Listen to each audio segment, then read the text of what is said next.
Nepal is a landlocked country in South Asia. It is bordered by the People's Republic of China to the north and by India to the south, east and west. The Himalaya mountain range runs across Nepal's northern and western parts, and 8 of the world's 10 highest mountains, including the highest, Mount Everest, lie within its borders. Kathmandu is the capital and the largest city of Nepal. The city is situated in Kathmandu Valley, which also contains 2 other cities, Patan and Bhaktapur. The city stands at an elevation of approximately 1,370 metres and is inhabited by about 700,000 people. Kathmandu is the most developed city in Nepal. This particular area, best known as Kathmandu Durbar Square, lies in the heart of the city. Most of the temples here, both Hindu and Buddhist, are built in the pagoda style, embellished with intricately carved exteriors. Built in the late 17th century, this temple is one of the most impressive. Its 9-step brick base gives it the size which dominates the skyline of the square. The wooden doorways, pillars, windows and struts are beautifully carved. There are images of Hindu deities both inside and outside the shrine.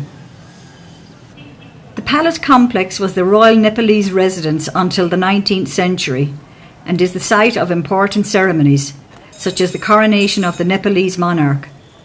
The palace is decorated with elaborately carved wooden windows and panels.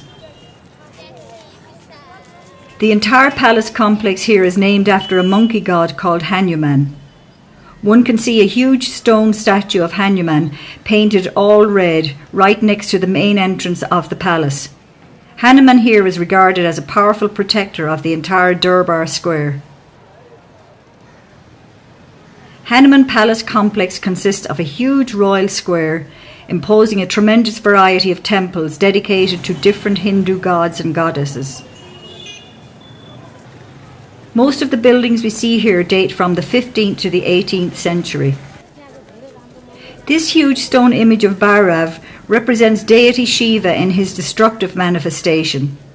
It is undated, but was set in its current location by King Pratap Malla after it was found in a field north of the city.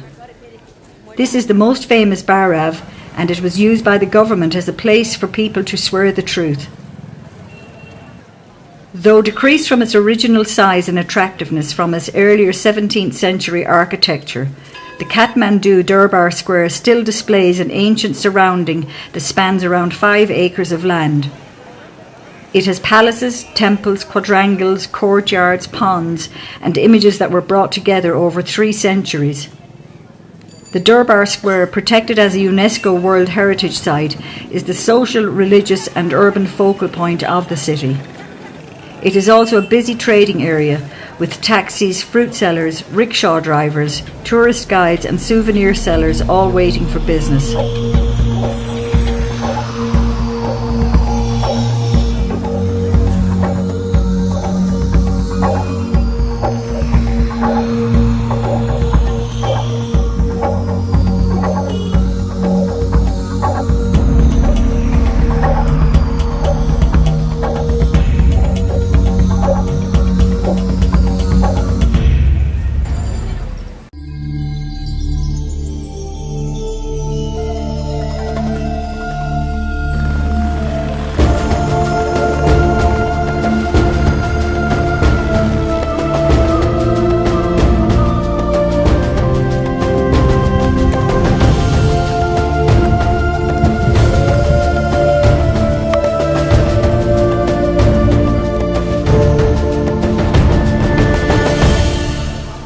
Basically, we provide you the accommodation in the lodge, and in the lodge you'll get a room with the bed and a pillow, but you have to have your own sleeping bags.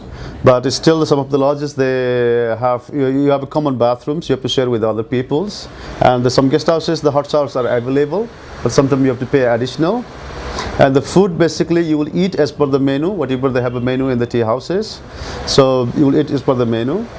And During the trek, yes, you can drink as much water you can because it will help you to avoid the altitude sickness, and also it's good for you for rehydrations. But mineral water is terribly expensive, so try to get the boiled water or some other water with some the water pills. So you should not compete with the other people, but you should have your own rhythm. And as long as you have a willing power that you can do it, you will do it. This trek takes us from the village of Lukla, which is at a modest height of 2,860 metres, on a 10-day walk to the base camp of Mount Everest at an elevation of 5,400 metres. The journey begins with a 40-minute flight from Kathmandu to Lukla.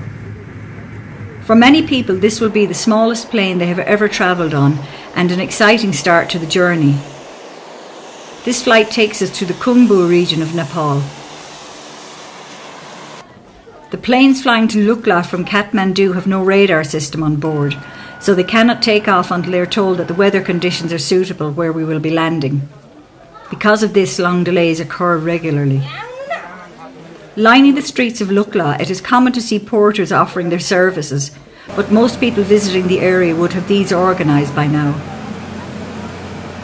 Considering the remote location, the village and the skies above it can be surprisingly busy. In between the planes carrying tourists, you can see army and rescue helicopters at the airport. Lukla has a variety of shops and lodges where one can have basic Western-style meals and pick up any last-minute items for trekking or climbing ahead. There are many restaurants in Lukla, so you can have a meal before you begin the first day's trekking. A typical menu in Lukla will have a large variety of foods like fried rice, noodles, soup, pizza, momos, breakfast cereals, hot and cold drinks, and most junk foods you can get at home. People usually try to avoid eating meat from here onwards, as there is no cold storage and the possibility of a sick stomach is very high. The journey from Lukla to Pakding should take between 2 to 3 hours, going at a slow and steady pace. The trail starts with a gentle climb up the mountainside on the left bank of the Dukosi River, which provides a lovely view for most of today's walking. There is a well-worn path with steps leading you both upwards and down, but by the time you reach Pakding, you will be almost 200 metres lower than you were at Lukla. There is a large amount of accommodation available at Pakding. The Namaste Lodge is a 3-storey building with a large dining room, a full bar and restaurant, and a cyber cafe. The quality is very basic. The rooms come with a bed, a mattress and one pillow. There are no electrical sockets and toilets are shared. Today's trekking will take somewhere between 5 and 6 hours depending on your fitness level. The journey from Pakding starts off very easy, following the Dukosi River valley below, and above and all around you are surrounded by rhododendron forests. There are several small villages along the way to stop for some food or drinks, like this one in Monjo. As you leave Monjo in the direction of Namche, you enter what is known as the Sagarmatha National Park.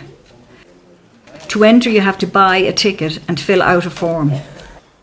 You will need to show your passport here and provide a passport-sized photograph.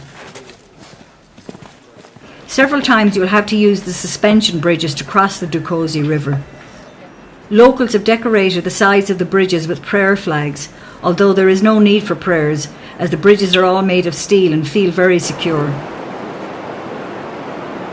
On the far side of this bridge is a village known as Jorsale. There are no shops after this village, and it is advised to stock up on water and food. A short walk past Jorsale, there is a suspension bridge to cross, and after this the trek gets surprisingly difficult. The walk to Namche is very steep and continually upwards. There is no level or downward walking. This section of the walk may take 2 or more hours. People of average fitness may find that they can walk for several minutes only, and then need to take a short break to catch their breath. At this altitude, your body will notice the lack of oxygen in the air. It will be especially noticed if you attempt things like running up a stairs or exert your body in any way.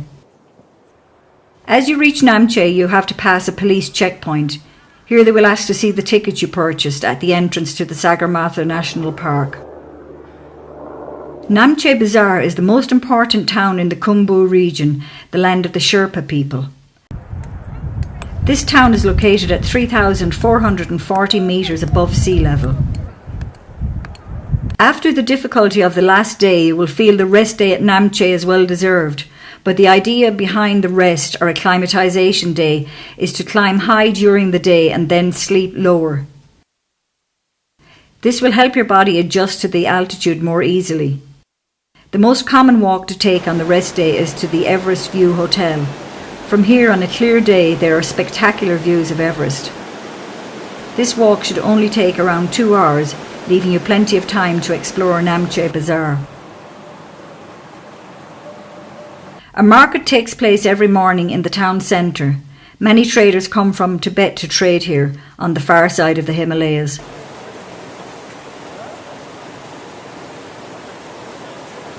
Looking from a distance, it looks like a second-hand clothes market, with everything spread out on the ground. But in fact, most of the goods you will find here are new imitation climbing gear. There is a big difference between the tourist prices and local prices, so if you want to buy something here and have a porter or a guide, get them to make the purchase for you.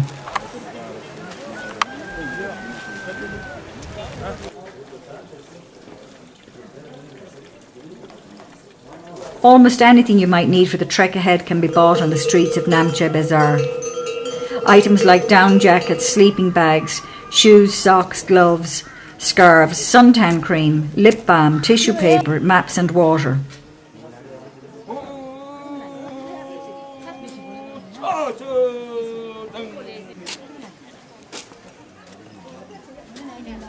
Namche Bazaar has many internet cafes, making it one of the few places in the region where trekkers can access the internet. The internet cafes connect via satellites, and so the resulting connection speed is slow. The village also contains a German bakery, well known in the region for providing good quality Western food, including pizza. The walk from Namche to Tenboche should take between 5 and 7 hours. It begins with a very steep and tiring walk up out of the village. There is a large amount of construction taking place in Namche, with many new lodges being built. The sound of stone being cut is very quickly replaced with the sound of the wind blowing in the trees and the calming sound of the yak bells. The atmosphere has changed so quickly. Tenboche Monastery can be seen in the distance on a clear day, as well as the summit of Everest. After about 20 minutes walking, the ground levels off and you'll find your pace increase. After an hour or two of level, easy trekking, you have to walk downhill, losing much of the altitude you gained over the last day, so you can use this old bridge to cross the river.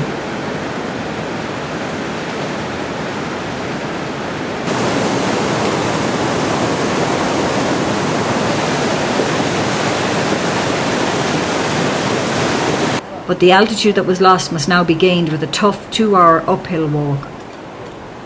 Most people will stop here and have their lunch before attempting to make the final push for Tenboche.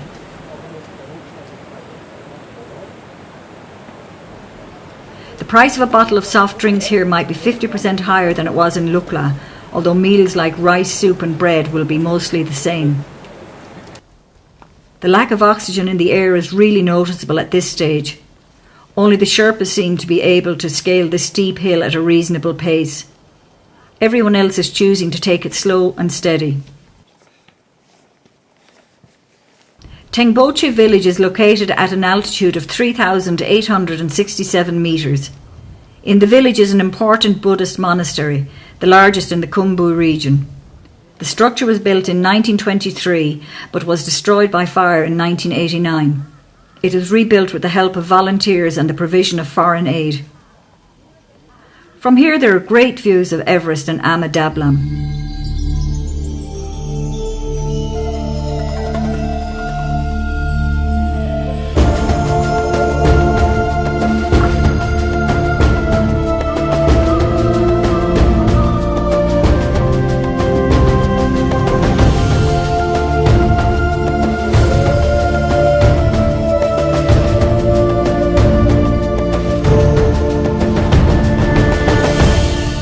All the traffic heading towards Everest passes through the centre of Tenboche.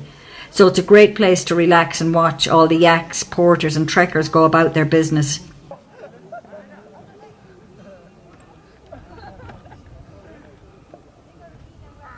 There is a large green area in the centre of the village for camping and several lodges to choose from.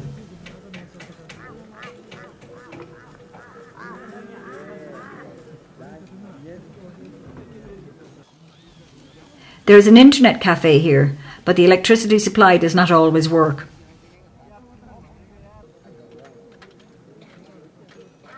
There is a bakery in the centre of the village which claims to be the highest in the world, and at nearly 4,000 metres it's easy to believe. The chocolate cakes here are delicious and taste as if they were freshly baked yesterday. The quality in the lodge is a little lower here than in Namche. The dining area is uncomfortable, with the small stove only providing heat to the people sitting directly around it. Most people will eat their food by 7 p.m. and go to bed.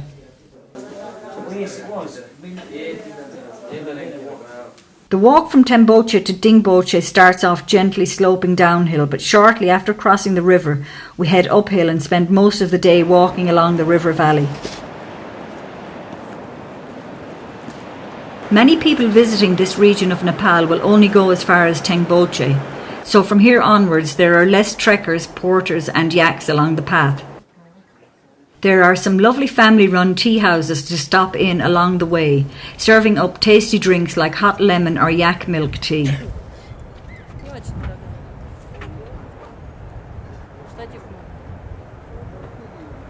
Overall, it is an easy but long day's trekking, with the journey taking up to 6 hours.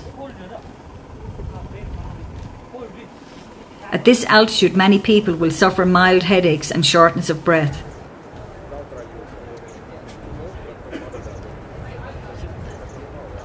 The village of Dingboche is located in the Chukhung Valley at an altitude of 4,530 metres. Trekkers will usually spend 2 nights in Dingboche for acclimatisation purposes. The village relies heavily on tourists, with lodges and tenting areas comprising most of Dingboche. The Imja River flows directly east of the village. Most people choose to spend the rest day hanging around the village. There is a bar here with a pool table. Expensive internet cafe and satellite phones are available at a high price if you feel like phoning home.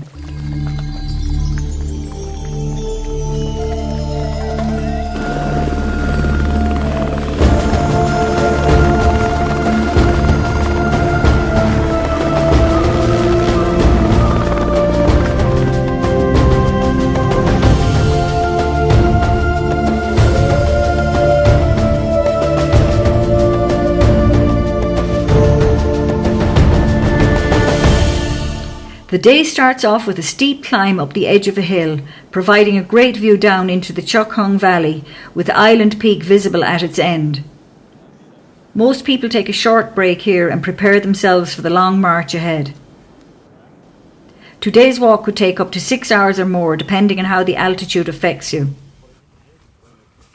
As you walk along the side of the valley, if you look down to the left at the base, you can see a small village called Periche. There is a medical centre in Periche where emergencies can be treated. For minor ailments, there is a fixed charge. This charge enables the doctors to be able to treat the locals for free. Most of the walking today is along relatively level ground. There are a few signs of civilization along this route, so if you need to refresh with a drink or some food, do so at the nearest available shop.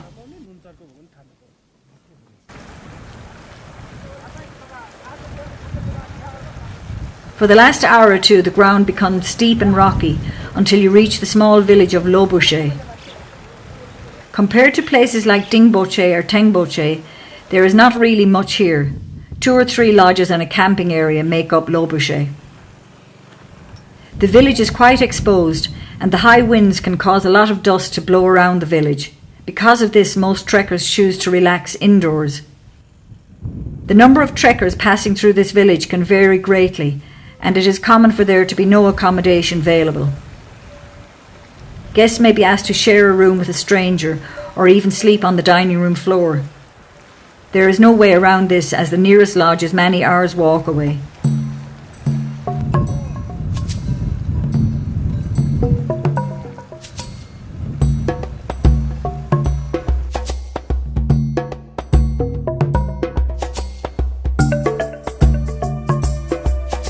Today we have to walk for a little over 5 kilometres. It does not sound like much, but at this altitude it may take anywhere up to 5 or even 6 hours. There is no clear path and you have to walk over loose rocks, which add to the difficulty. The small village of Gorak Shep is actually the original base camp for climbers heading towards the summit of Everest. The small village is located at the base of a peak called Kala Pathar, which appears as a big brown bump below the impressive south face of Pommery.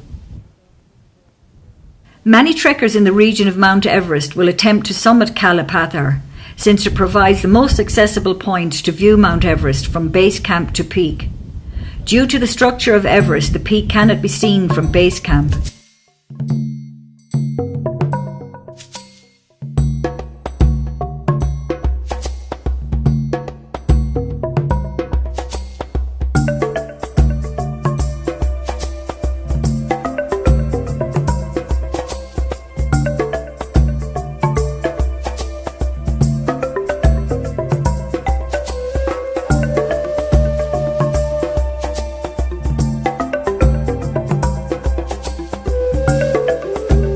The final part of this trek, the 3-hour walk to base camp, is difficult and dangerous. There are several crashed helicopters in the base camp region. Because the air is so thin at this altitude, landing and taking off can be difficult. Unlike the rest of the trek, there is no path to follow here, so it is not recommended to attempt this without an experienced guide. The journey takes us over the Khumbu Glacier, finally ending at the base of the Khumbu Icefall. You can say you are at base camp when you are looking up the Khumbu Icefall.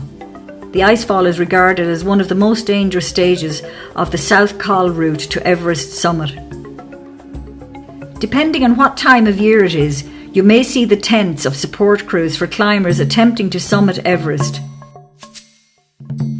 The months of April and May being the busiest times at base camp.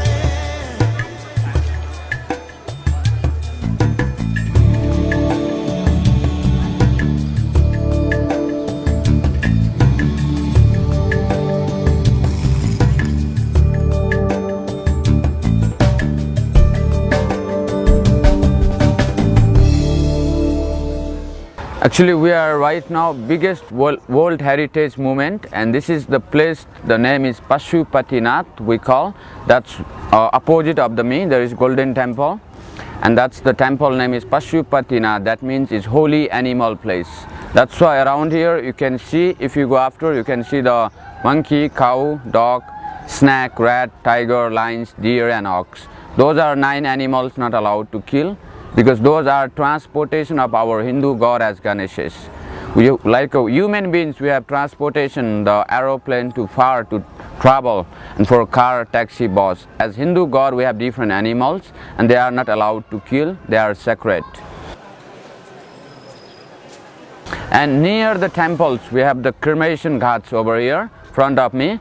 There is the place which is like a triangles, and almost there is some women are cry, and almost they are waiting for family relatives. And we have totally the 7 platform here, and rest of round platform, that's for meditation. In here we can see 60, 65, and for triangles are cremation, and we burning here for during the day, in one day more than 30 to 35 bodies are, and sometime as well as more also, and sometime as less also, 10 to 15.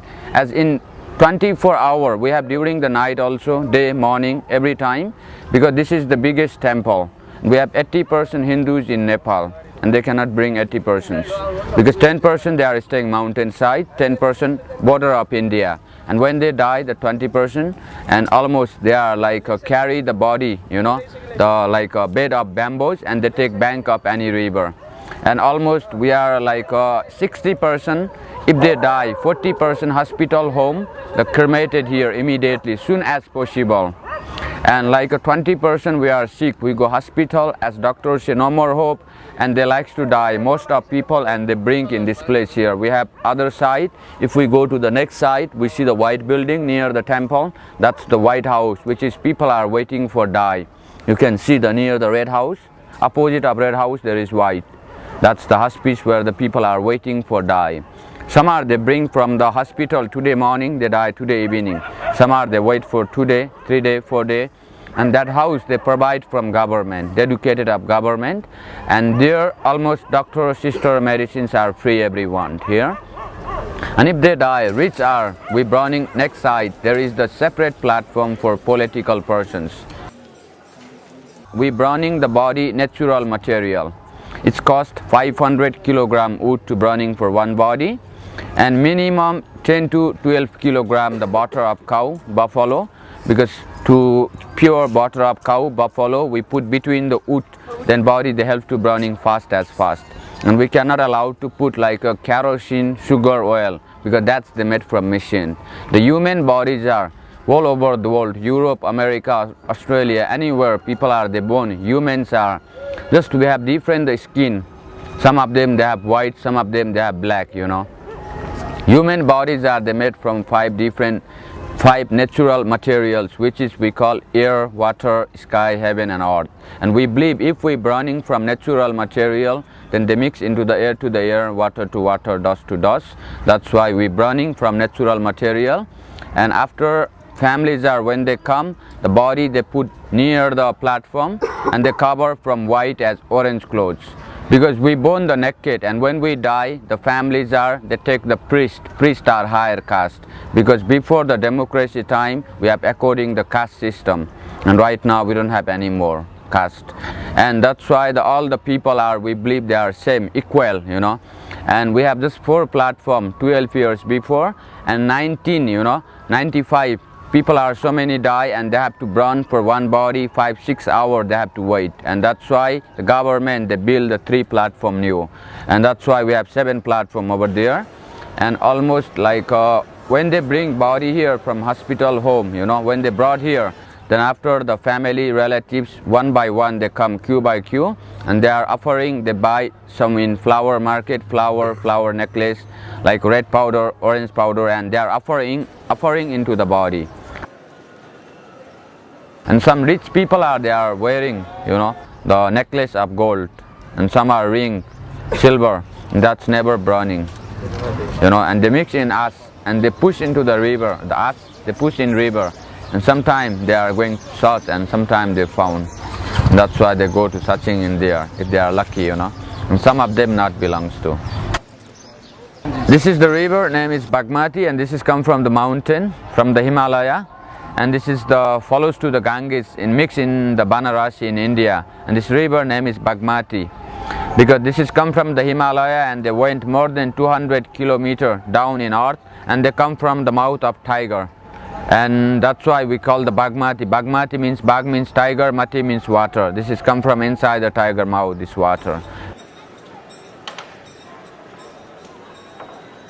We have 108 temple around in this place, and temple those are dedicated of Shiva. Shiva is the main god, because golden temple is Shiva, the biggest temple. Around here, and 108 temple, and middle of the temple there is a small statue, which is symbol of Shiva we call. And inside the statue they are worship from the like a red color, yellow color, flower. Every day morning 5 to 6 o'clock, priests they go inside, they worship from red color, yellow color, incense, candle. That time they ring the bell. We have big bell also, more than 300-400 years old bell. Some are like 100 to 500 years old temples are. Because 108 temple, there was not built the one king, there was built the 108 king. Different time there was built the different kings are.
So right now you are in the oldest city of Nepal, and it called in Bhaktapur, and Bhakta it means devotees and Pur means city. So actually until 16th to 17th century in our Nepal we have many separate kingdoms. It's a Kathmandu, Patan and Bhaktapur is the three different kingdom here. So right now you are in the Bhaktapur, and which is the 15 kilometer from Kathmandu valley. So and right now you are in the main square of this place, and it called the Darbar Square, and Darbar means the royal palace and square means the area. So in this square you can find the three different architect of temple. So and first one you can find in the pagoda, and pagoda is originally from in Nepal, and second one is the Sikhara, which is Indian art. You can find in southern part of India. So and third is the stupa, and stupa is the Buddhist art, and which is found in Nepal also. So in this Bhaktapur city, it is very famous for three different art and architect. So first one you can see in every temple and everywhere here we have a nice wood carving here, woodwork here. So and the people from generation to generation they are making their work as a wood carve. Still now you can see some people they are making here now. And second is the clay pot, the farmer they are making the pottery here. So and third is the painting, and which is very popular in this place, and there is one school, and you can see the 40 artists and 6 teachers from Tibet, and they are making the painting exhibition here. So and this is the three things is very popular in this city.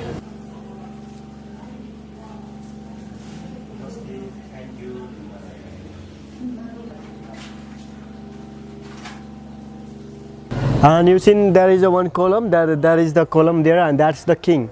And he is the second last king of this place, and his name is Bhupatendra Malla. So and you have a praying statue inside of the Golden Gate. There is a beautiful temple here as a Kumari, and Taleju temple inside here. We'll go to look there also. And you see these all are the buildings here, and these are the king palace. So when we have a separate kingdom, and that time these all are the buildings, they are the palace here. But nowadays in the government they provide as a national art gallery in the museum. And there is a black window one, there is a fine carving, and which is the 55 window palace here.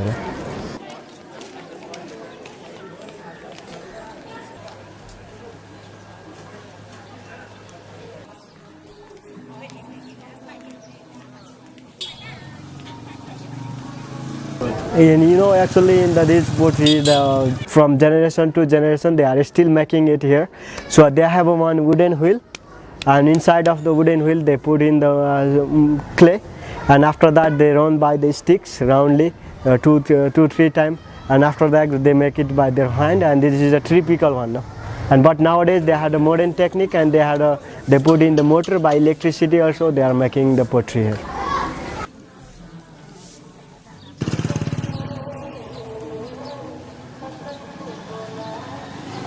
And actually when the people, this is the city, it was the old heritage UNESCO monument. So and some the people when they are making the houses, build the house like this, and the municipality they provide them for the nice woodwork, wooden door and windows for them. And mostly the people they make some statue and the small windows and like that, and they will, the tourists, mostly the tourists, they come here and they will buy it from them.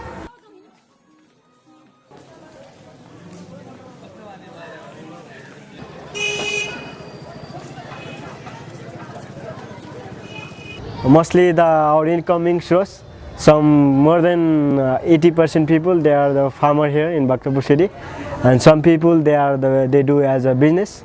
Normally the people we have from in Tibet, out of Kathmandu valley, they are the lamas, and they are living here in the town, and they had a school of the art, and they will make it the art and they sell it to the tourists, and they live their life now.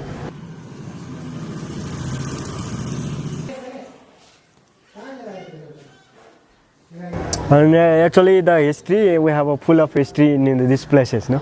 And you know in Nepal we have a separate kingdom. So at that time when we have separate kingdom in the Kathmandu valley, so this is the capital city of Kathmandu valley.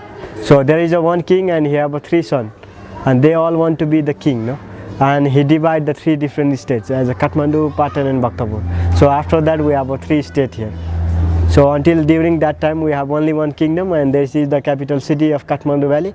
So when they have a 3 brother son, and they are 3 brother, and they all want to be the king, and king he divide the 3 different states.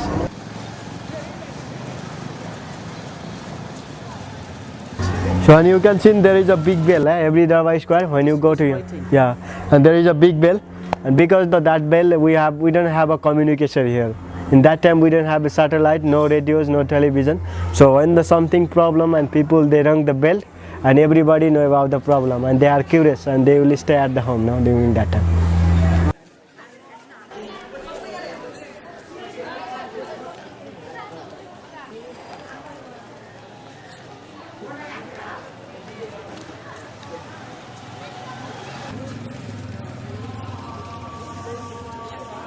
And it is altogether we have a 6.0 square kilometer in this city.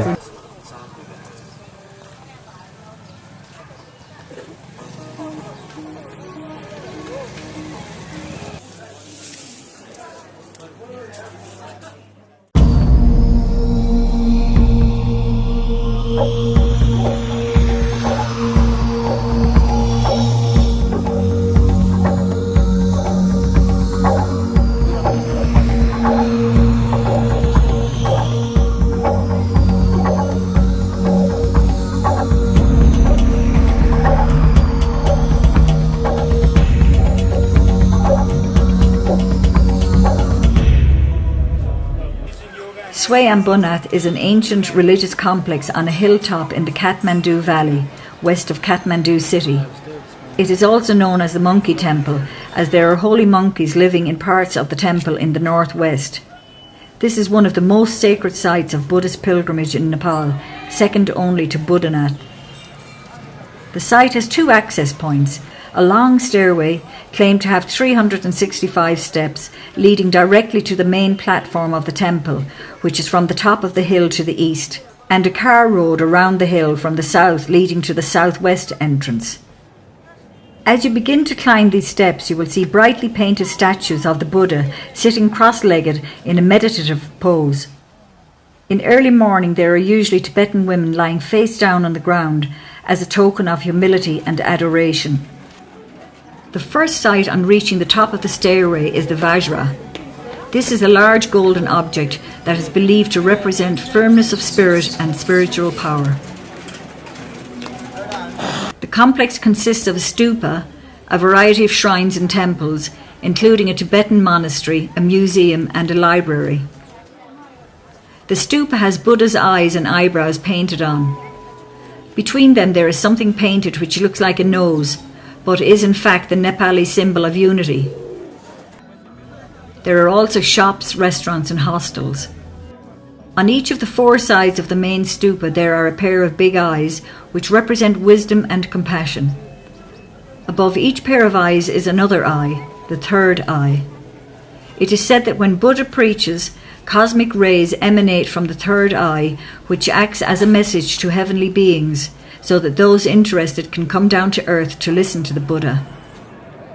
Each morning before dawn, hundreds of Buddhist and Hindu pilgrims ascend the 365 steps from the eastern side that lead up the hill, passing the golden Vajra and two lions guarding the entrance, and begin a series of clockwise walks around the stupa. Facing the steps which climb the hill from the east is the first of 5 ornate shrines set into the base of the stupa. Each shrine, protected by a heavy metal gate, contains one of the Dhyani Buddhas and their consorts. The Dhyani Buddhas preceded the historic Buddha, who was born near the present-day city of Lumbini in the Terai region of Nepal. Each of the Dhyani Buddhas faces one of the cardinal directions, with the fifth, slightly to the left of the east-facing Buddha, representing the Buddha at the centre of the compass. Each of the 5 shrines is surrounded by exquisite gilded copperwork, for which the Kathmandu Valley is renowned. Between these shrines, facing the sub-cardinal directions, are shrines containing the consorts of 4 of the Dhyani Buddhas. Linking the 9 shrines is a long wall of prayer wheels and butter lamps.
Budnath Stupa is not only the largest stupa in Nepal, but also one of the largest stupas in the entire world.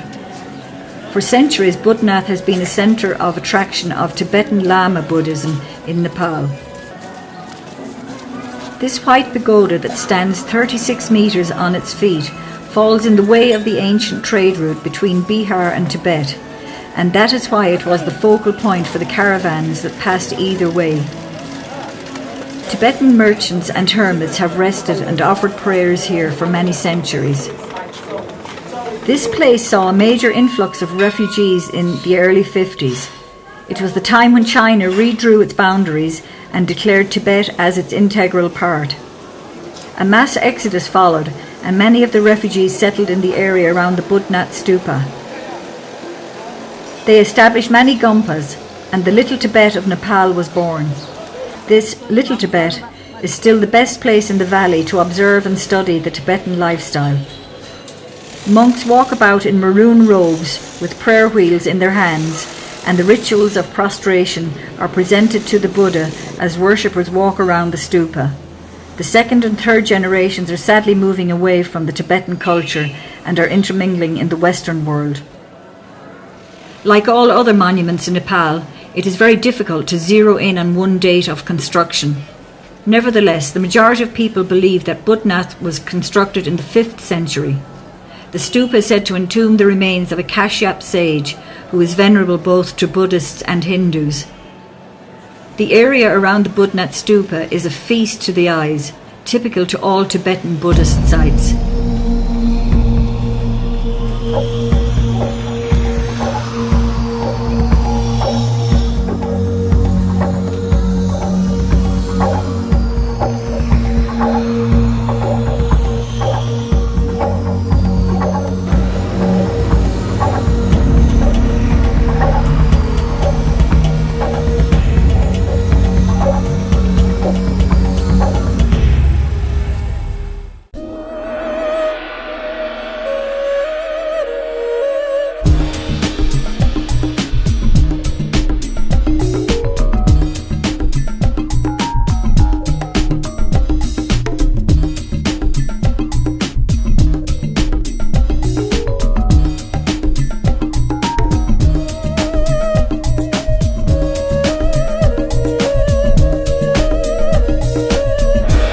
You are now in Patan Darbar Square, one of the second largest city of Nepal.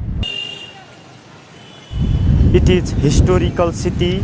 In Nepal has 3 historical city, which are Kathmandu Darbar Square, Patan Darbar Square, and Bhaktapur Darbar Square.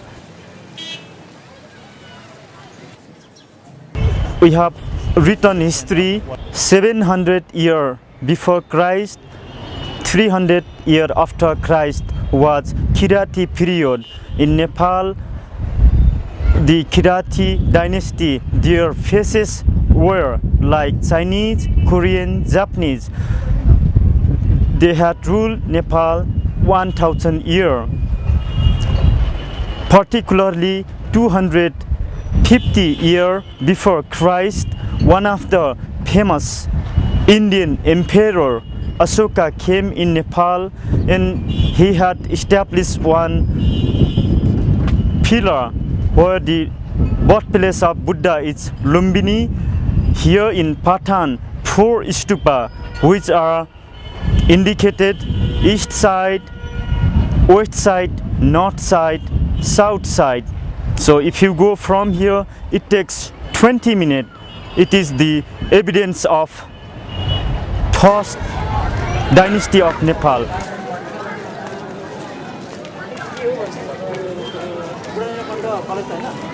This temple is Shikhara style temple. We call Chinese, Tibetan, Nepali style temple, all made by stone. This temple is dedicated to Krishna and his girlfriend Radha Krishna. Krishna has 1600 girlfriend. Krishna is god of love. This temple will be open only one day after Krishna birthday. This year we had 23rd of August Krishna birthday, and 24th of August was opened this temple. All public people enter and worship. The god of love, Krishna. That temple was built 1637. It had taken time to complete 18-year construction were started 1620 and it was completed 1637. It has 21 pinnacles, all are gold plated. One of the famous Sikhara style Indian Mughal influence we call, all made by stone. Here will be great festival, occasion of Krishna birthday. 23rd of August was Krishna birthday.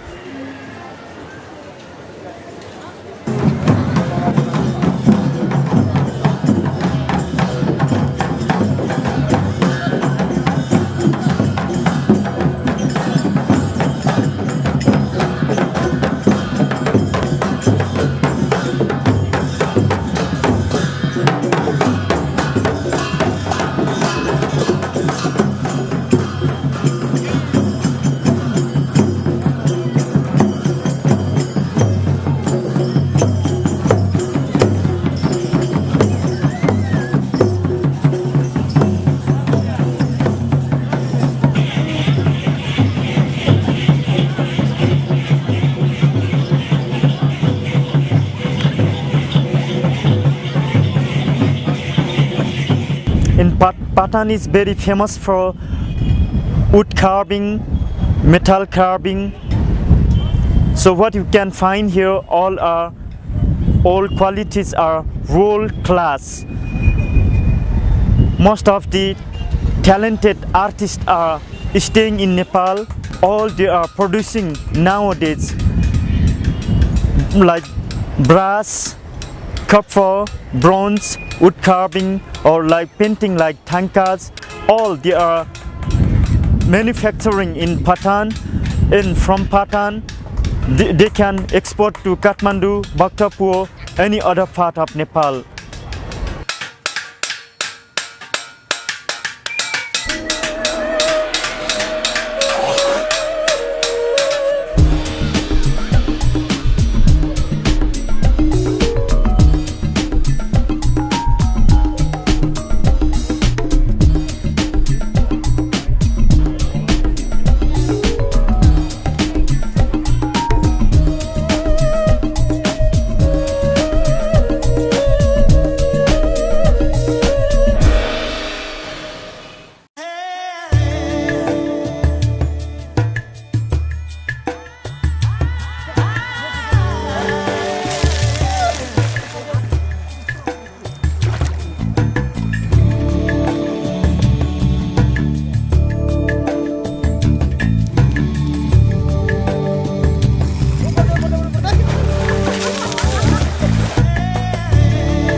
Chitwan National Park is situated 90 kilometres southwest of Kathmandu. Widely acknowledged as one of the best national parks in Asia, covering a pristine area of 932 square kilometres, it is the first national park of the country. Established in 1973 to preserve a unique ecosystem of significant value to the entire world, the park is situated in the subtropical inner Terai lowlands of south-central Nepal. In the northwest section of the park is an island known as the Bandarjola, which is surrounded by the Narayani River. This unique island consists of a forest, tall grassland, marshland, numerous inlets and oxbow lakes. It is here that this jungle resort is located, offering the opportunities to experience the exciting life of the jungle. Visitors have ample opportunities to see a wide variety of big game and avifaunal species. Inside Bandarjola, you will experience wildlife at its best, as the topography of the forest, interspersed with large tracts of grassland, together with plenty of water within proximity, makes it a perfect setting for wildlife to thrive. The elephants seen frequently at the park are trained and tamed. The tamed elephants are used for elephant rides as well as to carry heavy loads in Chitwan. Every day the elephants will be brought to the river for their wash. Visitors will be invited to climb on board the elephants and experience the famous elephant shower.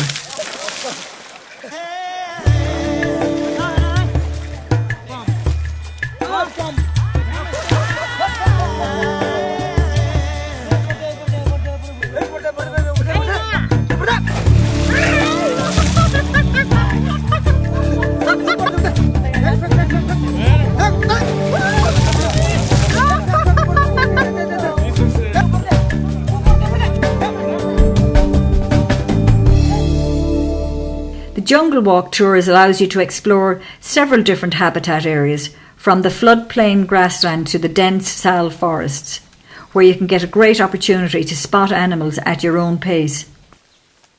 Since it disturbs the animals less to walk through the forest, you usually have a better chance for discovering wildlife. When walking through the jungle, you will also get a chance to see the different kinds of plants and herbs in the national park.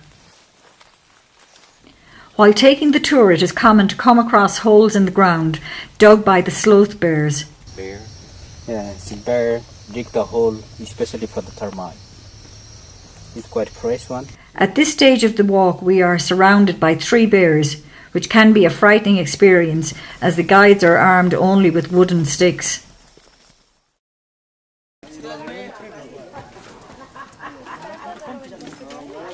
One of the best ways to view the flora and fauna of Chitwan is by taking a safari ride on an elephant, as it enables you to penetrate deep into the jungle through tall grasslands.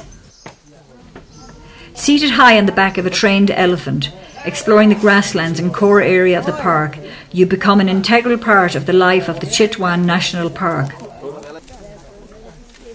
The elephant safari, though not the most comfortable ride, is an amazing experience, and it doesn't take long to spot at least a rhino in these forests.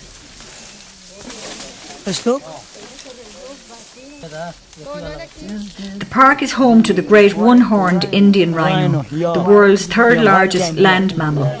They feed on grass, which is also their normal habitat, and move alone or in groups.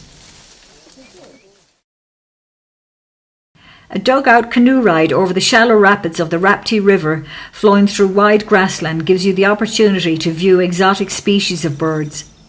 Crocodiles can be seen basking in the sun along the banks of the river, but always from a safe distance. The canoe ride lasts about 45 minutes, and it can be incredibly relaxing, listening to the swish of the water and the sounds of the birds singing. The best time to take the canoe ride is either at sunrise or sunset, when the skyline can be spectacular.